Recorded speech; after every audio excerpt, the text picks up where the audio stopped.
Ja, er zijn stijltrekkers. Ik kom uit Oostenrijk wij. En we hadden hier vroeger een dealer hier in het dorp en die hier deze trekkers. En dan komt het automatisch dat we daar ook een trekker geven en zat we met het merk besmet. Eerst dan gebruik je ze voor het werk en nu wat het werk binnen, dan begin je met wat oldtimers te verzamelen en van het ene komt door.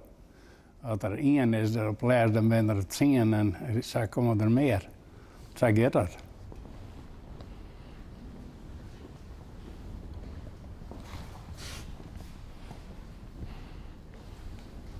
Deze stijger 650. Je hebt heel wat kilometers op makken toen je Ja, zeker. Ja, absoluut. En die word je net kwijt? Ik ben hem net heel kwijt, nee. Dat is een van mijn eerste trekkers en daar ben ik altijd content mee. Zo is het. Maar je bent wel echt een fan, hè? Ja, zeker. Ja. Ja, ik denk dat ik de meeste trekkers versteiger heb hier in Friesland. Dus, Hoeveel steer je nou? hier is het 15, er ben totaal aan 20.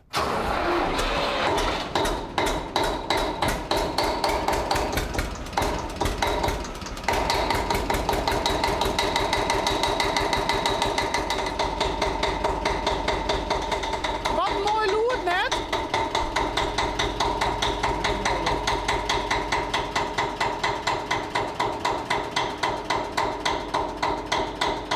En je rent mooi rustig.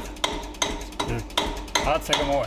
Een mooie loert is er net van jou. Nee, die kan je me nachts zoveel wekker mee zien. Dat wil ik wel wekker.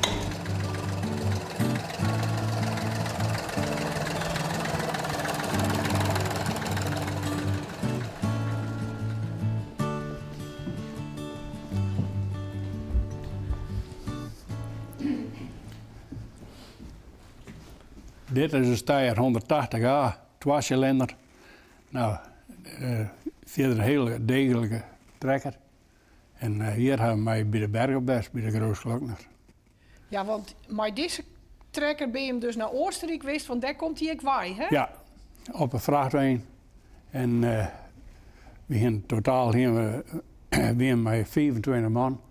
En al je met Steyr-trekkers en dan bij de Grootglokner op. Ja. Hoe wie het om mij deze trekker hoe zo'n pas te rijden? Nou, je gaat eigenlijk nog nooit bij zo'n berg opwesten. En dan is het eerst al even een beetje griezelig om te denken van nou, ik moet er al om denken dat ik moet er net bij jou. Want ja, je ziet die vergotten daar. Maar op zich weer een hele belevenis om daar bij die berg op weer geweldig. Ja, toen we naar Oostenrijk waren, ja, dat vond ik prachtig. Dan had je een mooi uitzicht overal. Dus ja, geweldig.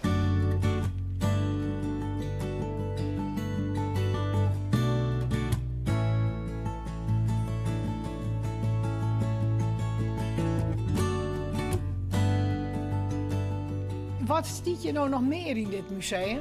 Daar is een 500 koffie- en theepotten. Er staat iets van een eetservies en blikjes en van alles. Daar is een oude naaimachine, strikijzers. Dus deze vind ik wel heel mooi. En die ben, wel aan 100 jaar oud, zo'n beetje, denk ik. Je zit er nooit om een koffie of theepot verlegen. Nee, ik kan zijn niet in uitziek, ja. Ja. Wat vind je zo mooi aan dit woord? Nou ja, het is gewoon mooi oude servies, dat vind ik wel heel mooi. En ja, dat had echt wel wat van vroeger, de nostalgie, zeg maar.